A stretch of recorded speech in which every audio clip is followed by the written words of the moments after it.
7:07, 7 minuto makalipas sa kapito ng umaga.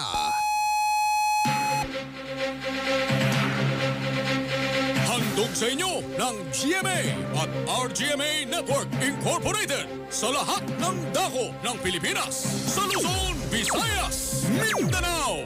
Live ngayong umaga, ito ang Super Balita sa Umaga Nationwide. Nag-uulat live mula sa Super Radio DZBB. Narito sina Mike Enriquez at Joel Reyes Sober. Super Radio, Super Radio, Super Radio, Super Radio. Morning has broken. Magandang umaga Luzon, magandang umaga Visayas, magandang umaga Mindanao. Narito po ang mga headline ng ating Super Balita sa Umaga Nationwide, Worldwide, Netwide. Para sa kauna-una ang Lunes ng buwan ng Nobyembre taon 2020, November 2, 2020. Kinaumagahan ng Super Bagyong Rolly. Super Typhoon Rolly, isa na lamang tropical storm. Bapala na bagyo nakataas sa 9 na lugar na lang sa bansa. Bagyong Shawnee, nasa loob na rin ang teritoryo ng Pilipinas. Posibleng mag-landfall sa Hilagang Luzon sa Huwebes. 10 tao ay napaulat sa ngayon, nasawi sa pananalasa ng Super Bagyong Rolly sa rehiyon ng Kabikulan. Ilang mga lugar sa rehiyon binaha at matinding na pinsala. Ilang mga lugar sa Southern Luzon na binayon ang nagdaang Bagyong Quinta, lalo pang pinadapa ng Bagyong Rolly. Lahat ng uri ng transportasyon sa Metro Manila at iba pang mga lugar sa bansa natigil operasyon dahil sa Bagyong Rolly. Ilang mga mall nagsara rin. NDRRMC, balak humingi ng dagdag pondo sa Department of Budget and Management para sa mga lugar na tinamaan ng kalamidad. Hashtag nasaan ang Pangulo? Nag-trending sa kasagsagan ng pananalasa na nasa Davao daw Nasa Davao. Pangulong Duterte inaasang magbibigay ng ulat ngayong umaga. United Nations nagsimula ng mamigay ng tulong sa mga tinamaan ng Bagyong Rolly sa Pilipinas. Super Balita sa Umaga Nationwide! Super Radio DZBB, Bantay Bagyo! Mga kapuso, isa na lamang pong tropical storm mula pagiging typhoon o super typhoon, tropical storm na lang ang Bagyong Rolly habang nasa West Philippine Sea na po ngayon. Ayon sa Pag-asa, huling namantahan ng bagyo sa layong 100 kilometro, kanluran-timog-kanluran ng Subic Bay. Taglay ng bagyo ang lakas ng hangin aabot sa 75 kilometro na lang kada oras malapit sa gitna at pagbukso ng hangin aabot sa 80 kilometro bawat oras. Kumikilos ang bagyo sa Pakanluran, Hilagang Kanluran sa bilis na 20 kilometro kada oras. Nakataas ang signal number 1 o babala na bagyo bilang isa sa mga sumusunod na mga lugar. Hilaga, Kanlurang bahagi ng Occidental Mindoro kasama ang Lubang Island, Kanlurang bahagi ng Batangas, Dulong Kanlurang bahagi ng Laguna. Sa Cavite, dito sa Metro Manila, number 1 na lang o mga kapuso, kanlurang bahagi po ng Bulacan, kanlurang bahagi ng Pampanga, Bataan at timog na bahagi ng Zambales. Ayon sa Pag-asa, malaki ang posibilidad na maging tinatawag na tropical depression na lang ang bagyo. Posible itong makalabas ng Philippine Area of Responsibility o PAR bukas ng umaga. Samantala, binabantayan pa rin ng Pag-asa ang pangalawang bagyo na nasa loob na ngayon ng teritoryo ng Pilipinas. Ang pangalan po ng bagyo ay Shawnee at huling namantahan sa layong 850 kilometro silangan ng Northern Luzon. Sa ngayon ay isa pang tinatawag na tropical storm na po at taglay ang lakas na hangin na aabot sa 55 kilometro kada oras malapit sa gitna at pagbukso ng hangin na aabot sa 80 kilometro kada oras. Kumikilos ang Shawnee sa bilis na 30 kilometro kada oras sa direksyong Kanlurang-Hilagang Kanluran ng Luzon. Ayon sa Pag-asa, posibleng tumama sa Northern Luzon ang Bagyong Shawnee sa darating na araw ng Huwebes. Super Radio DZBB, Bantay Bagyo. Ito ang Super Balita sa Umaga Nationwide. Sa Batangas Port po mga kapuso ay balik operasyon namin. Okay na po tayo mga kapuso. Ayan, Batangas Port. Nandun po si Alan Gatos. Alan, kamusta ang Batangas Port? Pasok! Dahil nga sa patuloy na pagbuti ng panahon at paglayunan ng Bagyong Rolly, katatanggap lang natin ng impormasyon mula sa Philippine Coast Guard na nag-resume na o bumalik na sa operasyon ang Batangas Port. Ayon dito kay Commodore Arman Balilo, Philippine Coast Guard.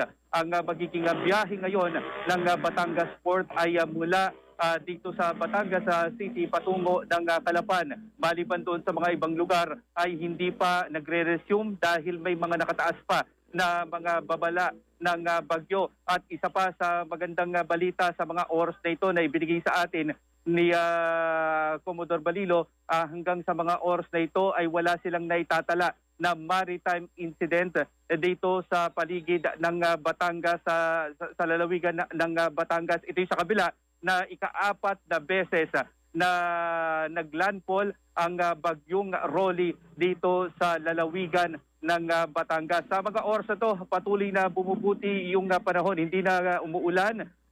Kanina, bahagyang sumilip na ang araw dito sa bahagi ng Batangas. At inaasahan nga ng mga kababayan natin na sana magtuloy-tuloy na ang pagbuti ng panahon matapos silang hagupitin ng bagyong Rolly. Paano yan, Alan? Di maraming natenga dyan at naipon dyan ang mga sasakyan at pasahero na sana isasakay dyan sa may Batangas Port? Gano'n ba yun? Sa impormasyon na nakuha natin, nasa mga 50 cargo truck lang, rolling cargo yung na-stranded dyan sa Batangas Port. Pero yung mga pasahero ay nagsipag-uwian lamang. Ang mayroong mga stranded na pasahero sa bahagi ng Calapan na Mindoro, Mike. Yun yung impormasyon na ibinibigay sa atin ni Sir Balilo. Kani-kanina lamang bago tayo umere, kasunod na rin itong impormasyon na ibinigay niya sa atin. Wala pa tayong impormasyon. Sabi mo, gumaganda na ang panahon dyan o bumubuti na. Wala pang impormasyon kung anong oras bubuksan ulit ang mga paglalayag mula dyan sa Batangas Port, Alan? Mike, may paglalayag na mula rito sa... natanggal na. May nabiyahe na. Meron ng biyahe mula rito sa Batangas patungo ng Calapan. Kare-resume lang daw ngayon lang. At pagkatapos, kapag tuluyang nawala na yung iba pa na babala sa iba pa bahagi nitong katulad ng mga kalapit na mga isla, ay ito, pwede nang mag-resume yung lahat ng operasyon. Batay na rin sa sinusunod na guidelines at protocol ng Philippine Coast Guard, Mike. Ang inyong kapusohalang gatos ng GMA Super Radio DCWB, walang iwanan. Super Radio! Super Radio DZBB Bantay Bagyo. Nasa isang bahagi po ng lalawigan ng Quezon, isa rin to sa mga mamaya po live si Mang Tani Cruz, ang ating resident meteorologist at ekspertong totoo. Isa yata sa mga tinamaan din itong Quezon. Nasa may Calawag, Quezon po sa mga sandaling ito si Ian Cruz ng GMA News. Ian, kamusta dyan sa Calawag? Pasok! Sir Mike, ibang pinsala nga ang iniwan ng bagyong Rolly dito sa lalawigan ng Quezon. Pero sa ngayon, dito nga sa bayan ng Calawag at sa malaking bahagi ng Quezon ay maganda na ang panahon. Malayo ito sa sitwasyon na naranasan kahapon. At Mike, dahil nga sa malalakas na ulan dulot ng bagyong Rolly na sinabayan pa ng high tide hanggang kagabi, ay mabilis na binaha ang Sitio Calamimig sa Poblasyon 2 sa Mulanay, Quezon. Sinabi sa GMA News ni Police Colonel Odi Madredeo, inikot ng mga pulis at mga bumbero ang lugar para matiyak na walang natrap na residente. At ayon sa pulisya ay unti-unti na rin bumaba ang tubig sa nasabing bayan ng Mulanay. Sa bayan naman ng Lopez, ang muling pagbaha ang pinangangambahan ng mga residente. Hindi pa rin kasi, Mike, natutuyo ang mga bahang iniwan ng mga bagyong Opel, Pepito at Quinta sa bayan ng Lopez at Calawag. At ang pananalasan ng bagyong Rolly, panibago naman daw banta ng pagbaha sa kanilang lugar dahil nga sa ulang ibinuhos sa kabundukan. Pero Mike, kanina lamang ay nakipag-ugnayan ng GMA News sa hepe ng pulisya ng Lopez, Quezon.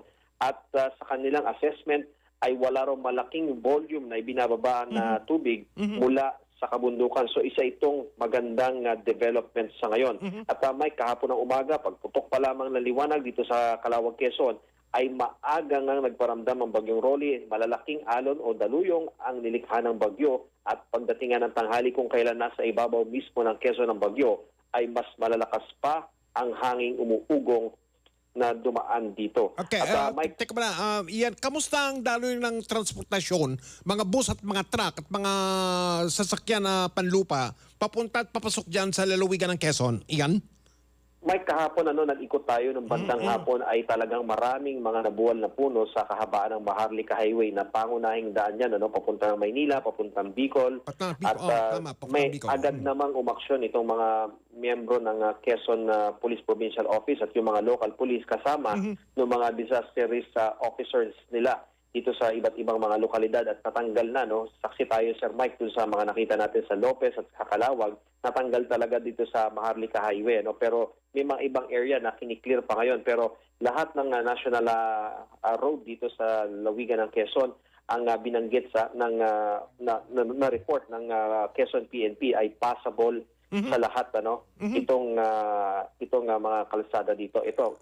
Yung problema rito, malaki, Mike, ay nasa 30 mga bayan dito sa Quezon at almost buong Quezon ang wala pa ring power, ano? At unti-unti pa lamang itong ibinabalik, ano? So yan ang isa sa malaking problema ngayon ng mga taga Quezon na inaasahan nila na maayos kagad yung pag-resume ng mga ng power lines dito sa kanilang lugar. At sa tala, Mike, ng Quezon Provincial Police Office at ng tanggapan ni Governor Danilo Suarez ay higit 18,000 pamilya o nasa higit 70,000 individual yung inilikas dahil nga sa bagyo.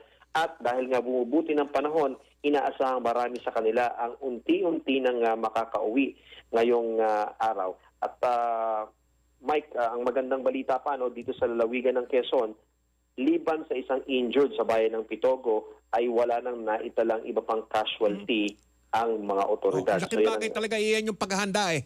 Laking bagay yung mga I am ready, na pag I am ready ang mga tao, pati ang gobyerno. Iyan, laking bagay, laking tulong. Malaking bagay, Mike, yun nga, no, binabanggit ko, no, nasa 70,000 o 80,000 individual yung nailikas. Kung sila ay nanatili doon sa mga coastal area, nakita natin, Mike, sa Tagkawayan, nagkaroon din ng storm surge. Kung yung 800 pamilya doon ay hinayaan at hindi lumikas mula doon sa mga coastal areas, pihado na merong mapapahamak, mga bata, mga may sakit na hindi kaagad makakalikas dahil nga sa tindi ng sama ng panahon, baka nagkaroon ng casualty. So ito yung maganda, no, yung sinasabi mo nga na I am ready, talaga naging epektibo at naging maganda ang kinalabasan ng paghahanda ng mga taga Quezon dito sa nagdaang bagyong Rolly. Salamat, ingat kayo dyan, Ian. Yan ang latest mula rito sa lalawigan ng Quezon. Ako si Ian Cruz ng GMA News, nagulat para sa Super Radio DCWB, walang iwanan. Oras po natin, alas 7:20, radyo na, TV pa. Morning has broken. Mula kay Ian Cruz live mula sa Calawag, Quezon, si Salima Refran ng GMA News. Nasa diet naman, Camarines. Naku, matindi tama dun sa Camarines Sur. Oo, lalo, ilusot ng naga yung airport dun, warak.